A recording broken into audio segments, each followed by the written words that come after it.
Fala galerinha, boa noite, tudo bem com vocês? Gravando aqui hoje após a final da UEFA Nations League entre Portugal e Espanha. 2-2, tempo normal, 2-2 na prorrogação e 5-3 nos pênaltis para Portugal. O atacante Morata perdeu o pênalti, de novo Moratinha perdendo pênaltis e consagrou Portugal campeã da Nations League pela segunda vez. Já tinha ganhado um título em 2019, é o segundo título de Cristiano Ronaldo na competição. Quase terminou como artilheiro, fez 8 gols em 9 jogos, foi muito bem o português e para consagrar aí essa carreira fantástica, vitoriosa, de que é um dos maiores, se não o maior ídolo da história de Portugal. Então, assim, o jogo foi extremamente bom, muito bom de assistir, lá e cá o tempo todo. Portugal tentando anular de todas as formas a Espanha e vice-versa, a Espanha também tentando anular as valências, né, de Portugal. Então, foi assim, foi uma partida extremamente boa e que premiou a equipe que errou menos, acredito eu. Portugal muito sólido na defesa. Primeiro tempo sofreu um pouquinho, né, com a adaptação do João Neves na lateral direita novamente, mas que no final das contas acabou dando certo e fez com que Portugal ganhasse mais essa conquista. Vou vir com as análises no campinho, mostrando como o Nuno Mendes conseguiu anular o Yamal, partida muito abaixo do espanhol, expectativa lá no alto, acho que de todo mundo, mas que conseguiu ser bem anulado pelo lateral esquerdo português, lateral do Paris Saint-Germain, e que mais uma vez, né, conseguiu anular muito bem um dos melhores pontas do mundo, né? Conseguiu parar na Champions League o Salah, o Saka do Arsenal e hoje o Yamal pela seleção. O Yamal tentou, trabalhou bastante, mas o grande destaque, acho que da Espanha no primeiro tempo, por exemplo, foi o Nico, que conseguiu arrastar bem a defesa de Portugal, mesmo não conseguiu repetir, né, o Yamal, mas de qualquer forma a equipe espanhola foi bem na competição no todo, mas é aquilo, acaba sendo injusto, né? Acaba sendo, o futebol tem esse quê de crueldade, que às vezes nem sempre a melhor campanha ao longo do torneio sagra o campeão, né? Portugal também foi muito bem, mas não tão quanto a Espanha, mas no final das contas o time um pouquinho mais experiente, apesar de também ser jovem, mas que conta com Cristiano Ronaldo, que está perto já, está perto do seu milésimo gol. Já chegou a 938 na carreira, foi um dos atletas que marcou o gol nessa final, né? Nuno Mendes também no lado de Portugal. E saiu, né? Tem como os 40 anos acaba também pesando um pouco. E saiu já no finalzinho do segundo tempo, mas que foi uma partida muito boa dele. Conseguiu dar medo, né, para a defesa da Espanha. Meio de campo de Portugal também muito bem. Vitinha hoje começou como titular. E a equipe portuguesa, de parabéns, né? Parabenizar aí a equipe de Portugal por mais essa conquista. Os gols da Espanha, né, foram marcados pelo Zubimendi e pelo Oyarzabal. O Oyarzabal que também gosta de marcar gols em finais, né? Marcou tanto pelo Atlético de Bilbao quanto pela Espanha. No último título da Euro, por exemplo, ele fez o gol da vitória. No título da Real Sociedad, né, sobre o Atlético de Bilbao na Copa do Rei, também ele marcou. Como disse um amigo meu, Everton, aí, para você que está assistindo, uma curiosidade para quem gosta ou quem se atenta às superstições. E a equipe da Espanha, né, começou com a camisa amarela igual a Inter de Milão e perdeu também no estádio de Munique.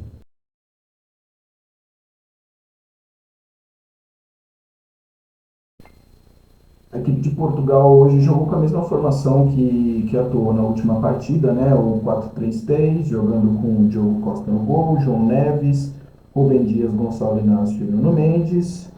Hoje já começou com o Vitinha, Bruno Fernandes e Bernardo Silva. No ataque, Francisco Conceição, que fez o gol na última partida, começou, Cristiano Ronaldo e Pedro Neto. A equipe de Portugal manteve a mesma linha, né, e a mesma a questão da adaptação com o João Neves da última partida. Ele subia, tinha muita liberdade para construir pelo meio, e a equipe de Portugal fechava com 3 zagueiros. Beleza? Vitinha construindo bastante também, muita liberdade, errou poucos passes na partida. Bernardo Silva e Bruno Fernandes com liberdade para poder criar, avançar tanto pelas pontas, dar a contenção que o time precisa. E nas pontas, Francisco Conceição sempre atacando muito a linha de fundo e o espaço, né? Tanto ele quanto o Pedro Neto, e o Cristiano Ronaldo no ataque para poder gerar mais possibilidades de finalização com qualidade.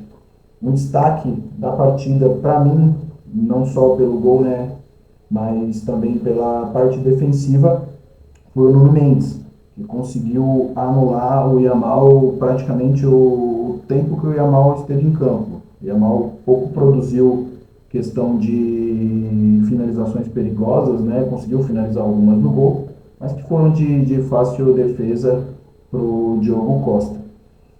A questão principal aqui foi que ele tinha esse apoio tanto do Vitinha quanto do Gonçalo Inácio para poder fechar esse espaço.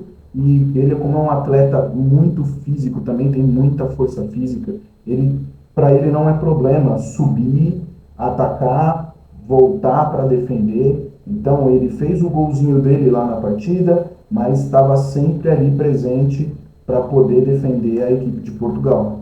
Então foi fundamental essa parte que o Gonçalo Inácio fez com ele, de poder dar essa cobertura enquanto ele atacava e auxiliá-lo também no 1 contra o Yamal.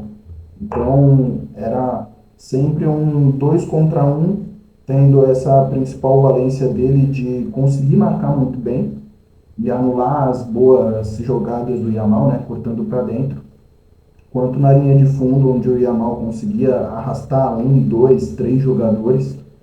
E a equipe de Portugal foi muito bem nessa questão, tanto do lado do Yamal quanto do lado do Nico. No início sofreu um pouco, né? O Nico, ele é um atleta muito rápido também, e Portugal, por estar improvisando o João Neves na lateral direita, teve essa dificuldade aí inicial. Ele conseguia atacar demais o espaço aqui pelo lado esquerdo, cortando para dentro também, fazendo jogada de linha de fundo. Mas depois que saiu o João Neves e entrou o Nelson Semedo para a lateral, o Nico praticamente sumiu do jogo. Então conseguiu colocar um lateral para acompanhar o Nico. E aqui do outro lado também, o Nuno Mendes, apesar de estar sempre lá na frente, conseguiu anular bem o Yamal. A equipe da Espanha também manteve a sua formação do jogo anterior, né? O 4-3-3, sendo esse atacante como um falso 9. Começou com o Unai Simón no gol. Mingueza entrou hoje no lugar do Pedro Porro, né? Teve essa mudança na equipe espanhola. Lenormand, Huijsen e Cucurella. Pedri, mudança no meio de campo também, entrou o Fabian Ruiz do PSG e jogou junto com ele o Zubimendi e o Pedri, né? Zubimendi, Pedri e Fabian Ruiz. No ataque, Yamal, Nico e Oyarzabal. Então continuou tendo a troca, né, do jogo anterior, esse revezamento entre o falso 9 e um dos meias. No caso hoje, quem trocou bastante foi o Fabian Ruiz. E a equipe espanhola, com os seus pontas, né, gera muita movimentação, e o Oyarzabal ajuda nessa parte mais de criação, né, dando espaço para os dois pontas poderem subir bem, e os dois laterais avançando bastante, né, Mingueza e Cucurella, com esse apoio do Zubimendi entrando nos três zagueiros. Mas uma questão que a Espanha não conseguia segurar eram as investidas do próprio Nuno Mendes, que por mais que estivesse ali batendo de frente junto com o Mingueza, eles não conseguiam parar essa subida do lateral. Então ele era uma opção a mais para a equipe de Portugal gerar volume no ataque. Então estava sempre lá com Pedro Neto de um lado, atormentando o lateral, e ele tendo que se preocupar também com o Nuno Mendes, que subia junto. Então ficava sempre uma vantagem numérica de 2 contra 1. Mingueza em cima de um, o outro estava livre. Mingueza em cima do outro, o outro estava livre para poder atacar. Então foi um dos problemas aí da equipe da Espanha, que não conseguiu, né, anular essa vantagem numérica que Portugal conseguia gerar com o seu lateral esquerdo. Então, o gol do Nuno Mendes, né, o gol de empate, foi justamente isso. Ele tentou atacar pela ala, a jogada não saiu, ele mudou de lugar, fez a tabela, a bola sobrou para ele e ele conseguiu finalizar para poder fazer o gol. Então, a Espanha, apesar de ter ganhado muito com a posse de bola, né, conseguia gerar muitas oportunidades, mas mesmo assim não conseguia anular essa questão de Portugal. Então, o gol do Nuno Mendes foi assim, o segundo gol do Cristiano Ronaldo foi uma jogada do Nuno Mendes também. Então, foi um fator surpresa onde a Espanha não esperava, porque o Nuno Mendes, ele, apesar de no primeiro jogo ter atuado muito bem, ele não estava com essa liberdade, não tinha essa liberdade de poder atacar os espaços vazios que a equipe adversária deixava. Então, Nuno Mendes foi muito bem contra a Alemanha na parte defensiva e gerando volume, mas nada além de passar do meio de campo. Até porque ele tinha um ala muito bom também para proteger, que era o Kimmich, que construía bastante. Então ele ficava muito na caça do Kimmich, que vinha para dentro, que ia para a linha de fundo. E hoje ele não tinha ninguém, porque o Yamal ele dificilmente acompanha o seu marcador, né, no caso. Então ele deixava sempre essa lacuna e aí o meio de campo da Espanha não consegue dar conta, né? E gera esse volume numérico de Portugal. Então, galera, se vocês gostaram desse vídeo, comenta, deixa seu like, compartilha com os amigos também, para poder chegar a mais pessoas esse tipo de conteúdo. Comenta aí, agora, vocês acham que o Yamal ainda vai ter chance e vai brigar pela bola de ouro? A premiação vai ser em setembro, primeira quinzena de setembro aí, provavelmente já tem os resultados. Beleza? Agradeço a participação de vocês, abraço, até a próxima.